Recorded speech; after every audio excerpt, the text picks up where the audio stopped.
آپ نے کہا اے عبداللہ مجھے پتا چلا ہے کہ تم رات رات بھر نماز پڑھتے ہو۔ کہا اے اللہ کے نبی بالکل صحیح بات ہے۔ اے عبداللہ مجھے معلوم ہوا ہے تم کنٹینیو لگاتار نفل روزہ رکھتے ہو۔ ہاں اے اللہ کے نبی یہ بھی بالکل صحیح بات ہے، میں روزہ بھی رکھتا ہوں، میں رات رات بھر نماز بھی پڑھتا ہوں۔ آپ نے کہا اے عبداللہ ان لعینک علیک حقا وان لجسدک علیک حقا وان لزوجک علیک حقا۔ اے عبداللہ تیری آنکھوں کا بھی تیرے اوپر حق ہے، تیرے شریر کا بھی تیرے اوپر حق ہے، تیری بیوی کا بھی تیرے اوپر حق ہے، تیرے مہمان کا بھی تیرے اوپر حق ہے، اور تیرے رب کا بھی تیرے اوپر حق ہے۔ اے عبداللہ سب کا حق ادا کرو، رات میں نماز بھی پڑھو اور آرام بھی کرو، بیوی کا حق بھی ادا کرو، دن میں کبھی روزہ رکھو کبھی مت رکھو، کنٹینیو لگاتار نفل روزانہ رکھو۔ اے عبداللہ یہ میرا طریقہ، اس کو فالو کرو۔ اسلام اتنا پیارا دین ہے میرے پیارے ساتھی، اسلام میں آپ سے یہ نہیں کہا گیا کہ آپ عورت سے دور ہو جائیں۔ اللہ کہہ رہا ہے زُيِّنَ لِلنَّاسِ حُبُّ الشَّهَوَاتِ، لوگوں کے دل میں عورت کی محبت ڈالی گئی ہے، عورت کی ضرورت پڑے گی تمہیں، اور اسی لیے اسلام نے تم کو نکاح کا حکم دیا ہے۔ اور میں ایک بات محسوس کرتا ہوں اپنے سماج میں تو بنارس میں رہتا ہوں، آپ کے یہاں کا ماحول اتنا میں بہت زیادہ نہیں جانتا، میں اپنے یہاں میں دیکھتا ہوں کہ لڑکیوں کی شادی جو ہوتی ہے 18 سال میں 19 سال میں 20 سال میں عام طور سے ہو جاتی ہے لڑکیوں کی شادی، لیکن لڑکوں کی شادی 25 سال کے پہلے لوگ نہیں کرتے عام طور سے، جبکہ لڑکا شادی کے قابل 20 سال میں ہو چکا ہے، اب 25 سال اور 30 سال کا ہونے کے بعد آپ اس کی شادی کر رہے ہیں۔ میرے پیارے ساتھیوں انسان کو بھوک آج لگی ہو اور کھانا آپ اس کو 10 دن کے بعد کھلائیں گے تو بیچارہ بھوکا مر جائے گا۔ ہم لوگ آ رہے تھے، ہمارے ڈرائیور صاحب بھی ساتھ میں آ رہے تھے، میں بنارس سے دوپہر میں کچھ خاص میں نے کھایا بھی نہیں تھا، بھوک لگی تھی، اور پھر یہ بھی مسئلہ تھا پہنچنا بھی تھا آپ کے ہاں، جلدی بھی تھی، تو میں نے راستے میں آن لائن ایک جگہ ہوٹل والے کو آرڈر دیا بیگو سرائے میں، وہاں کھانے کی چیز جب پیٹ میں کچھ گئی تب جا کر کے انسان کو سکون ملتا ہے۔ یہ ہماری فطرت اور عادت ہے میرے پیارے ساتھی۔ ایک لڑکا 20 سال کی عمر میں جوان ہو رہا ہے اور باپ اس کی شادی 30 سال کی 32 سال کی عمر میں کر رہا ہے، اور وجہ کیا ہے؟ وجہ بھی کوئی خاص نہیں ہے، وجہ بھی کوئی خاص نہیں ہے، بلا وجہ کی پابندیاں لگا کر کے اچھے رشتوں کو ٹھکرا کر کے شادی میں تاخیر کی جا رہی ہے۔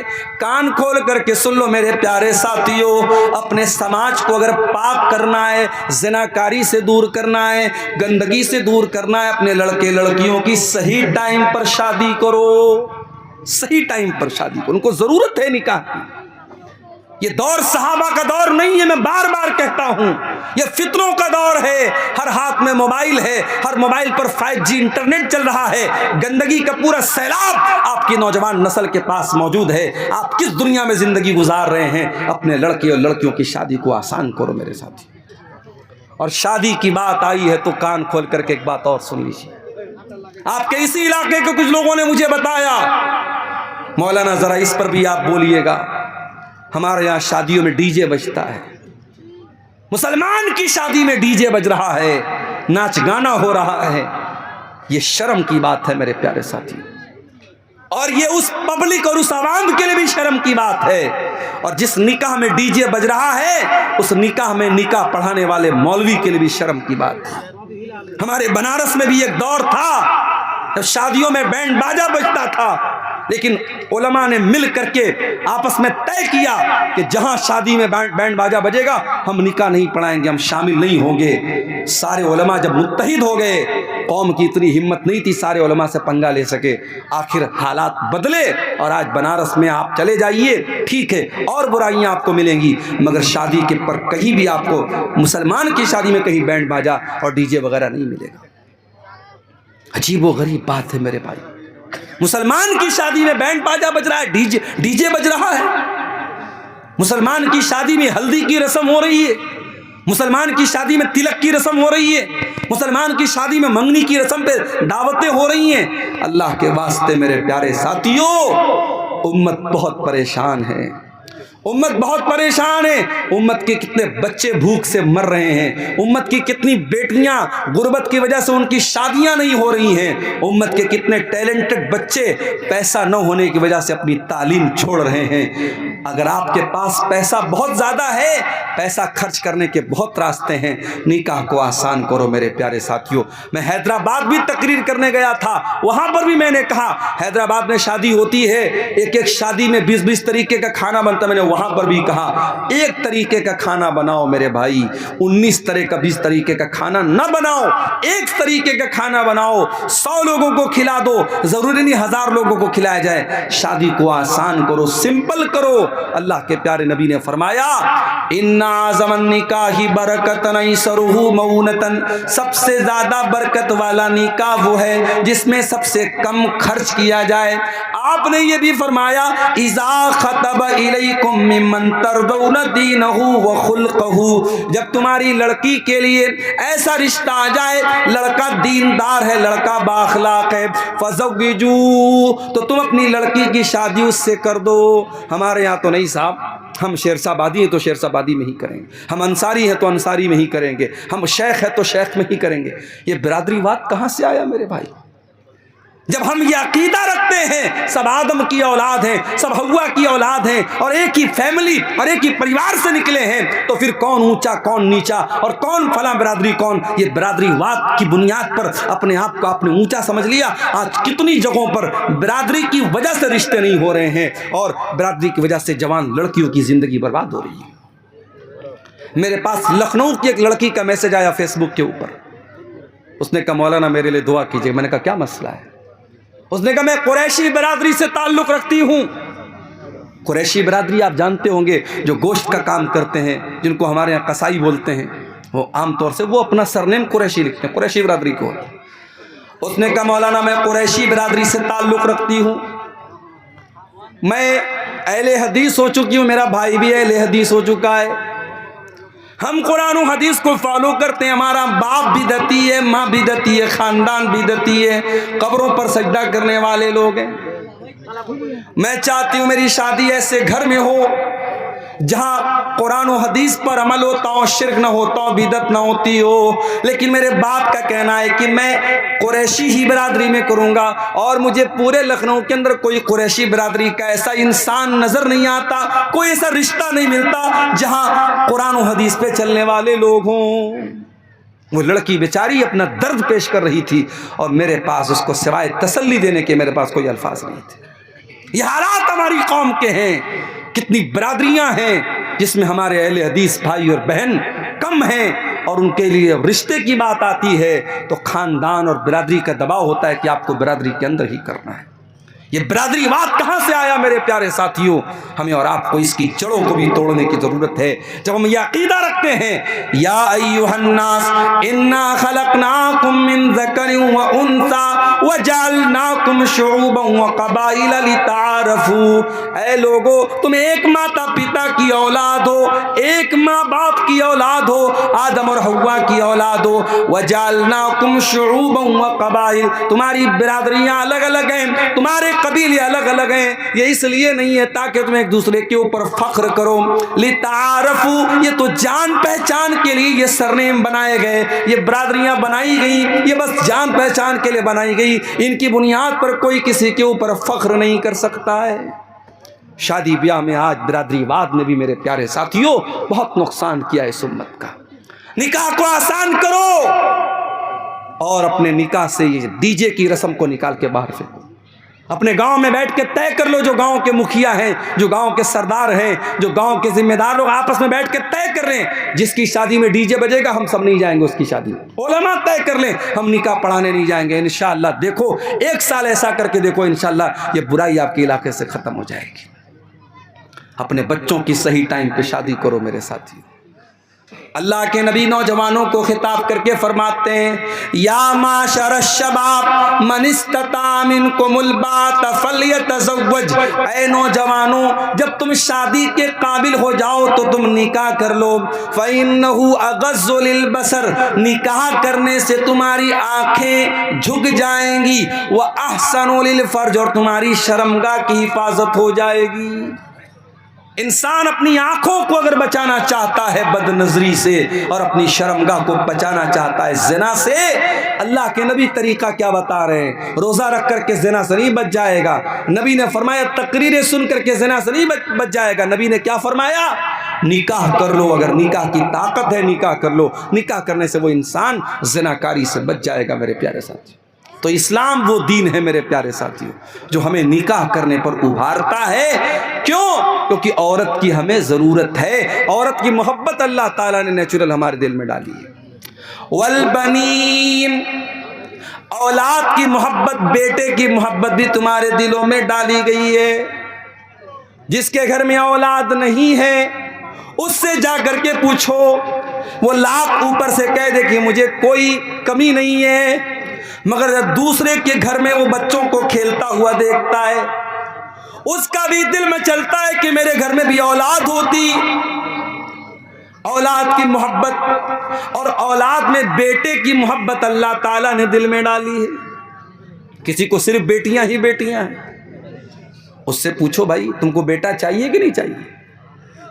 اگر بھئی آج کا زمانہ تو ایسا ہے کہ آپریشن ہو جاتا ہے، ایک آپریشن ہوا، دو آپریشن ہوا، اس کے بعد تو ڈاکٹر لوگ بولتے بھئی اب تو آپریشن نہیں ہو سکتا، 2-3 آپریشن کے بعد تو معاملہ ختم ہو جاتا ہے۔ اب جس کو صرف بیٹیاں ہیں اس سے پوچھو بھئی تمہیں بیٹا چاہیے، تو وہ اوپر سے تو کہے گا نہیں یار لڑکیاں آج کے دور میں کافی ہیں، یہ ہے وہ ہے، مگر دل میں کہیں نہ کہیں بیٹے کی کمی کا احساس ہوتا ہے۔ میں یہ نہیں کہہ رہا ہوں کہ بیٹیاں نعوذ باللہ بیٹیوں کا درجہ بیٹوں سے کم ہے، میں ایک نیچرل بات بتا رہا ہوں کہ بیٹے کی محبت اللہ قرآن میں کہہ رہا ہے کہ بیٹے کی محبت تمہارے دل میں ڈالی گئی ہے، بیٹے کی ضرورت پڑتی ہے انسان کو۔ والقناطیر المقنطرۃ من الذھب والفضۃ، اور سونے چاندی کے خزانوں کی محبت، مال و دولت کی محبت بھی تمہارے دل میں ڈالی گئی ہے۔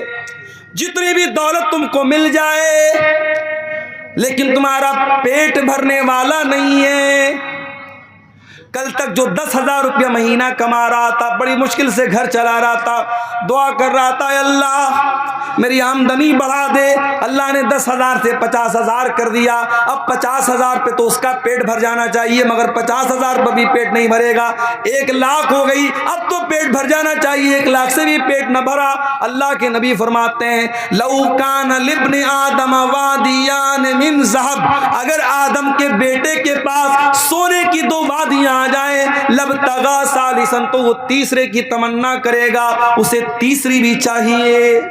2 وادی مل گئی، سونے کے 2 پہاڑ مل گئے، اس سے پیٹ نہیں بھرے گا، اسے تیسری بھی وادی چاہیے، تیسرا بھی پہاڑ چاہیے۔ اور آگے اللہ کے نبی فرماتے ہیں وَلَا يَمْلَأُ جَوْفَ ابْنِ آدَمَ إِلَّا التُّرَابُ، انسان کے پیٹ کو اگر کوئی چیز بھر سکتی ہے تو قبر کی مٹی بھر سکتی ہے۔ جب قبر میں جائے گا وہیں جا کر کے پیٹ بھرے گا، دنیا میں کبھی پیٹ نہیں بھر سکتا۔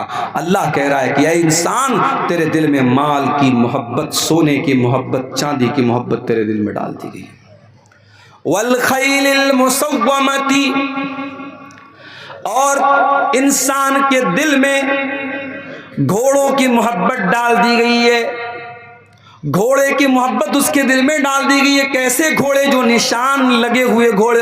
عرب میں ایک گھوڑا ہوتا تھا جس پر نشان لگا ہوتا تھا، وہ بڑا بہترین گھوڑا ہوتا تھا۔ اس زمانے کی سواری گھوڑا تھی، آج کے زمانے کی سواری کار ہے۔ ابھی حیدرآباد میں میرا ایک سفر تھا، ایک مسجد میں میرا پروگرام تھا، اب ایک نوجوان کا فون آیا مولانا میں نے نئی گاڑی خریدی ہے، میں آپ کو اپنی گاڑی سے مسجد تک لے کے آنا چاہتا۔ اب میرے جو میزبان تھے جو مجھے لے کے گئے تھے انہوں نے کہا مولانا آپ کو میری گاڑی سے چلنا پڑے۔ میں نے کہا بھیا کسی کی بھی گاڑی سے جانا تو ہے، چلو وہ نوجوان بیچارہ نوجوان لڑکا اس نے نئی گاڑی لی، چلو اس کا دل رکھ لیتے ہیں، اس کا حوصلہ نہ ٹوٹے۔ اب وہ جو ہے صاحب مرسڈیز گاڑی اس نے لی تھی، مرسڈیز گاڑی پتہ نہیں لوگ بتاتے کہ 1.5 کروڑ کی گاڑی آتی ہے، وہ گاڑی وہ لڑکا لے کے آیا، اس نے کہا مولانا آپ بیٹھیے میری گاڑی پر، مجھے بڑی خوشی ہوگی۔ 1.5 کروڑ کی لوگ گاڑیاں لیتے ہیں میرے بھائی۔ گاڑی اور سواری آج کے زمانے میں شان و شوکت اور اسٹیٹس سمبل بن چکی ہے۔ اللہ نے کہا کہ تمہارے دلوں میں ہم نے ڈالا ہے گھوڑے کی محبت. اس زمانے کی سواری گھوڑے تھی, آج کے زمانے کی سواری کار ہے, آج کے زمانے کی سواری بائک ہے. ہمارا نوجوان لڑکا بلٹ اس کے ہاتھ میں آ جائے اور گاؤں میں جب بلٹ چلاتا ہے ایسا تیزی سے وہ بلٹ تو کھڑ کھڑ کھڑ کھڑ آواز دیتی ہے اور ہارن اس کا بجتا ہے, پورے گاؤں میں جو ہے اپنا وہ دبدبا قائم کرتے ہوئے گاڑی سے نکلتا ہے, بائک سے نکلتا ہے, فور ویلر سے نکلتا ہے. تو انسان کے دل میں, اس کے سینے میں اللہ تعالیٰ نے سواریوں کی محبت بھی ڈالی. وَلَا نَامْ, اور اللہ تعالیٰ نے انسانوں کے دلوں میں چوپایوں کی محبت بھی ڈالی ہے. آپ لوگ گاؤں دیہات کے, آپ زیادہ اچھی طریقے سے سمجھتے ہوں گے. گائے, بیل, بکری, یہ جو چوپائے ہوتے ہیں, جو لوگ اس کو پالتے ہیں, بڑی محبت ہوتی ہے اپنے چوپائے سے. والحرث, اور انسان کو اپنی کھیتی باڑی سے بڑی محبت ہوتی ہے. 6 چیزوں کا نام اللہ نے لیا. عورت کی محبت تمہارے دل میں ہے, اولاد کی محبت, بیٹے کی محبت تمہارے دل میں ہے, سونے چاندی کی محبت تمہارے دل میں ہے, اور گھوڑے کی محبت تمہارے دل میں ہے, چوپائے کی محبت تمہارے دل میں ہے, اور کھیتی باڑی کی محبت تمہارے دل میں ڈالی گئی ہے. 6 چیزوں کا نام لینے کے بعد اللہ نے کیا فرمایا؟ ذالک متاع الحیات الدنیا واللہ عندہ حسن المآب. اے میرے بندو, یہ زمین, یہ جائیداد, یہ عورت, یہ دولت, یہ سب یہیں رہ جائیں گے. اللہ کے یہاں بہترین ٹھکانہ تم کو تبھی ملے گا جب تم اللہ کو خوش کرو گے. یہ سب تو دنیا کا سامان ہے, سب ٹھاٹ پڑا رہ جائے گا جب لاد چلے گا بنجارا. کبھی قبر میں آپ کا بیٹا آپ کے ساتھ جائے گا کیا؟ نہیں جائے گا. آپ کا بیٹا آپ سے بہت محبت کرتا ہے. آپ مر جائیں گے, آپ کا بیٹا آنسو بہائے گا, روئے گا, آپ کی تعریف کرے گا. مگر آپ کا وہ بیٹا جو آپ سے اتنی محبت کرتا ہے, وہ بیٹا بھی آپ کی لاش کو 24 گھنٹے سے زیادہ اپنے گھر میں نہیں رکھے گا.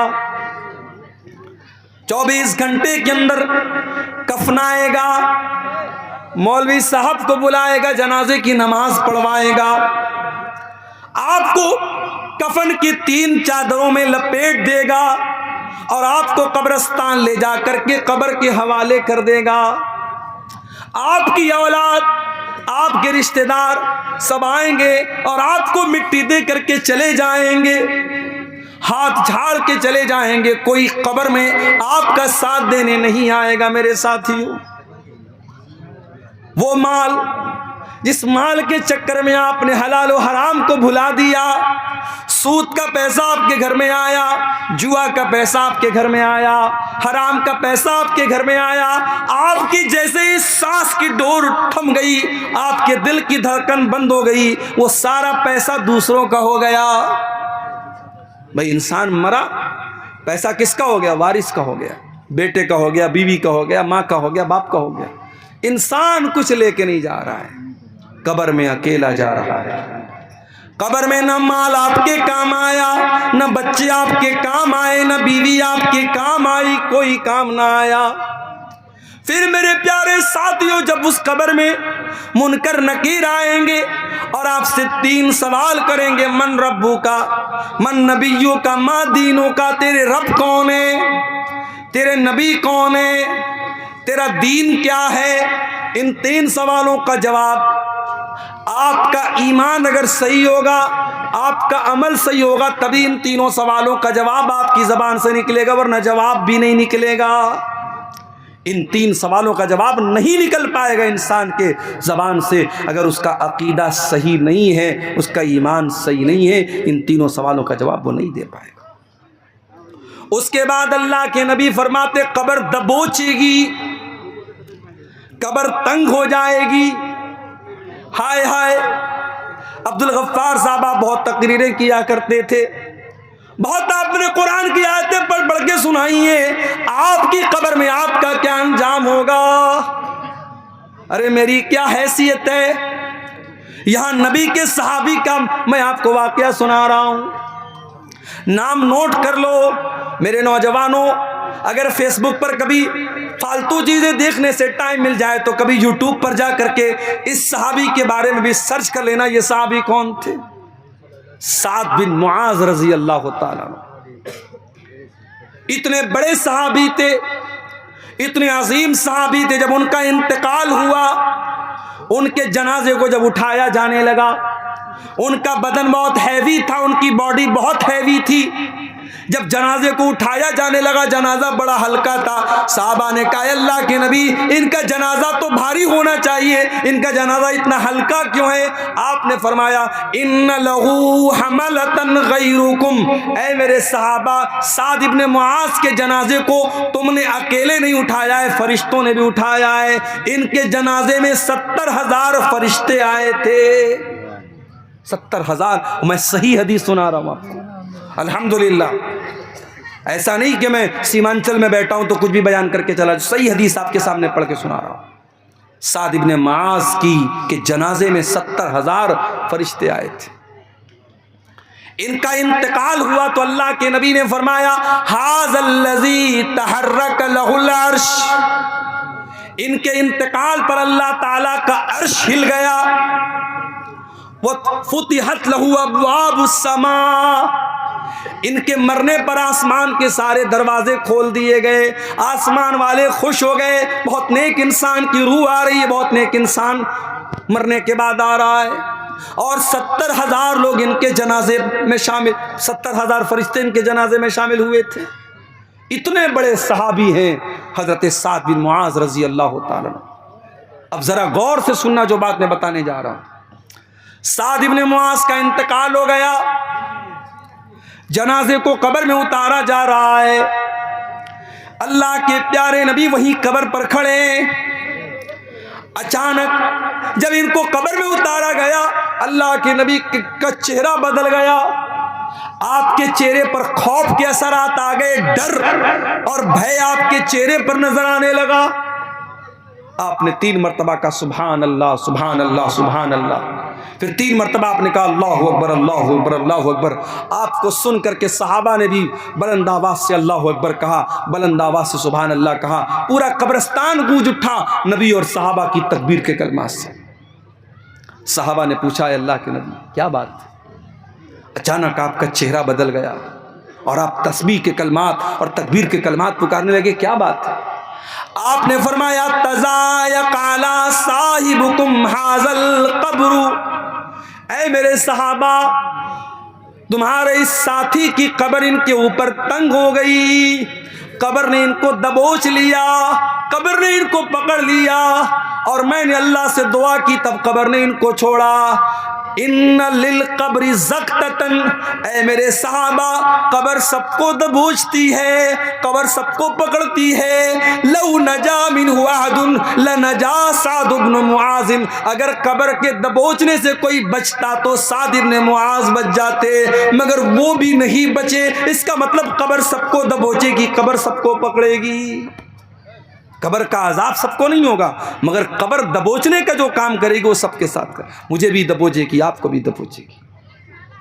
مال و دولت کی دوڑ میں اندھا دھند بھاگنے والوں، دنیا میں ذرا سی مصیبت آ جائے تو اس سے بچنے کے لاکھوں انتظام کرتے ہو، کبھی قبر سے، قبر کے عذاب سے میرے پیارے ساتھی اپنے آپ کو بچانے کا بھی انتظام کر لو۔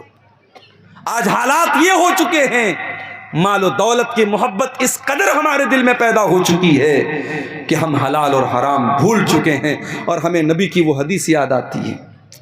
کیا فرمایا اللہ کے نبی نے؟ یاتی علی الناس زمان لا یبالی المرء من این اخذ المال، ایک ایسا زمانہ تم پر آئے گا جب لوگ اس بات کی پرواہ نہیں کریں گے مال حلال طریقے سے کما رہے یا حرام طریقے سے۔ ہمارا نوجوان بزنس نہیں کرنا چاہتا، ہمارا نوجوان نوکری نہیں کرنا چاہتا، ہمارا نوجوان محنت مزدوری کرنا نہیں چاہتا، وہ چاہتا ہے کہ ڈریم 11 پر جوا کھیل کر کے پیسہ کما لے، وہ چاہتا ہے کہ IPL میں سٹا لگا کر کے پیسہ کما لے، وہ چاہتا ہے کہ اوزون نام کی کوئی کمپنی آ جائے، میٹا اوزون نام کی کوئی کمپنی آ جائے، کرپٹو کرنسی کے نام سے کوئی کمپنی آ جائے، اور بیٹھے بٹھائے پیسہ لگا کر کے بیٹھے بٹھائے راتوں رات امیر بن جائیں۔ میرے نوجوانوں، اپنے آپ کو کاہل مت بناؤ، اپنے دماغ کو اور اپنے جسم کو محنت پر لگاؤ۔ اسی ملک میں رتن ٹاٹا کا بھی انتقال ہوا. بہت چھوٹی سی شروعات کی تھی رتن ٹاٹا نے, اور آج ان کی کمپنی کا ایک برانڈ بن گیا. سڑک پر ماروتی کی گاڑی بھی آتی ہے, ہونڈا کی گاڑی بھی آتی ہے, اور ٹاٹا کی گاڑی بھی آتی ہے. کبھی آپ نے فرق محسوس کیا؟ ٹاٹا کی گاڑی جب آتی ہے لوگ کہتے بھائی صاحب ٹاٹا کی کمپنی, ٹاٹا کی گاڑی مضبوطی میں بے مثال ہوتی ہے. میں ساؤتھ انڈیا میں نے دیکھا کہ لوگ ماروتی کی گاڑی نہیں خریدتے, 4 ویلر ماروتی کی بالکل نہیں خریدتے. آندھرا وغیرہ میں نے دیکھا. مجھ سے لوگوں نے کہا مولانا کبھی گاڑی لینا ٹاٹا کی لینا. کیوں؟ بولے فیملی کے ساتھ آپ کو سفر کرنا ہے اگر ہمیشہ ٹاٹا کی گاڑی لینا, کیونکہ ٹاٹا کی گاڑی بہت مضبوط ہوتی ہے, بہت پریچھڑ ہوتا ہے, بہت جانچ ہوتی ہے, اس کے بعد وہ مارکیٹ میں آتی ہے. ایک چھوٹی سی کمپنی کھولی تھی رتن ٹاٹا نے, آج پورے بھارت کا ایک بڑا برانڈ بن گیا. ہم اور آپ بھی برانڈ بنا سکتے ہیں میرے ساتھیوں. ہمارا بھی کوئی نوجوان اگر محنت اور ہمت سے کام لے, کل اس کی کمپنی کا بھی ایک برانڈ بن سکتا ہے. اور اس دیش میں ہم نے دیکھا مکیش امبانی آج جن کے یہاں شادی ہوتی ہے تو کروڑوں خرچ کرتے ہیں. ان کے بیٹے آنند امبانی کی شادی ہوتی ہے تو میڈیا میں پورا ایک واویلا مچ جاتا ہے, صاحب اتنی بڑی شادی ہو رہی ہے. مکیش امبانی کا باپ دھیرو بھائی امبانی دبئی میں لانڈری کا کام کرتے تھے. لانڈری کا مطلب سمجھتے ہیں؟ ہوٹل میں آپ جب جاتے ہیں, ہوٹل کے کمرے میں آپ کا کپڑا اگر دھلنے کے لائق ہوتا ہے تو ہوٹل والے آپ سے وہ کپڑا لے لیتے ہیں, کچھ چارج آپ کو دینا پڑتا ہے اور وہ کپڑا دھلا جاتا ہے. اس کپڑے کی دھلائی کا کام کرتے تھے کون؟ مکیش امبانی کے جو باپ تھے جن کا نام تھا دھیرو بھائی امبانی. اور ان کے باپ نے پھر ریلائنس کی کمپنی کھولی تھی, اور ان کے باپ نے یہ سپنا دیکھا تھا, اپنے بچوں سے کہا تھا میں چاہتا ہوں کہ بھارت میں موبائل اتنا سستا ہو جائے کہ پوسٹ کارڈ سے بھی سستا. اس زمانے میں جب انہوں نے دھیرو بھائی امبانی نے یہ بات کہی تھی, موبائل بہت کم تھا انڈیا میں, اور موبائل پر جب کوئی کال کرتا تھا تو کال کرنے کا بھی پیسہ بہت زیادہ لگتا تھا, اور کال ریسیو کرنے کا بھی بہت زیادہ پیسہ لگتا تھا. اور اس زمانے میں پوسٹ کارڈ آتا تھا 4 آنے کا, 25 پیسے کا. تو کسی نے سوچا نہیں تھا کہ دھیرو بھائی امبانی کا یہ سپنا بھی پورا ہوگا, لیکن آج ہو گیا. آج تو آپ ریچارج کرا لیتے ہیں اور انلمیٹڈ کال کرتے ہیں. میرے پیارے ساتھیوں, کاروبار کرو, بزنس کرو, حلال طریقے سے پیسہ کماؤ. بہت راستے ہیں. یہ سود کا دھندا نہ کرو, یہ بیاج کا دھندا نہ کرو, یہ حرام کے راستے نہ اپناؤ. میرا رب قرآن میں کہتا ہے ان الذین یأکلون الربا لا یقومون الا کما یقوم الذی یتخبطہ الشیطان من المس. جو لوگ سود اور بیاج کھاتے ہیں وہ قیامت کے دن اس طریقے سے اٹھیں گے جیسے شیطان کسی کو چھو کر کے پاگل کر دے. شیطان کسی کو چھو کر کے پاگل کر دے, اس طریقے کا حال کس کا ہو جائے گا؟ بیاج خور کا ہو جائے گا. اب سن لو, مولانا اسحاق صاحب نے کہا تھا مولانا آپ سود پر تھوڑا کھل کر کے بولیے گا. اب کتنا کھل کر کے بولا جائے میرے ساتھ؟ سود پر کتنا کھل کر کے بولا جائے؟ یہ سود کیا ہے ذرا اس کو سمجھ لیجئے. مان لیجئے میں نے آپ کو 100 روپیہ دیا, بہت سمپل طریقے سے سمجھا رہا ہوں بیاج کا مطلب آپ کو. میں نے آپ کو 100 روپیہ دیا, اور 100 روپیہ میں نے آپ کو ادھار دیا, قرض کے طور پہ دیا, اور میں نے یہ کنڈیشن لگا دی کہ آپ مجھے واپس 110 روپیہ دیں گے. کسی کو ادھار دینے کے بعد اس ادھار پر پروفٹ اگر کوئی لیتا ہے تو وہی سود اور بیاج ہے.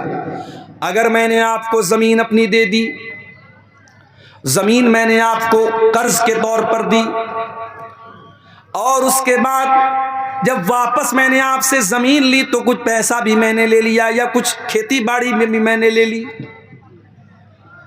اگر اپنے سامان چاہے اپنے قرض کے طور پہ دیا ہو یا پیسہ دیا ہو, اس قرض کے اوپر کوئی پروفٹ اگر آپ لے رہے ہیں تو وہی سود اور بیاج ہے. بالکل کلیئر سمجھ لو. جیسے ممبئی وغیرہ میں ایک شکل ہے, لوگ مکان کو کیا کرتے ہیں, ہیوی ڈپازٹ پر دیتے ہیں.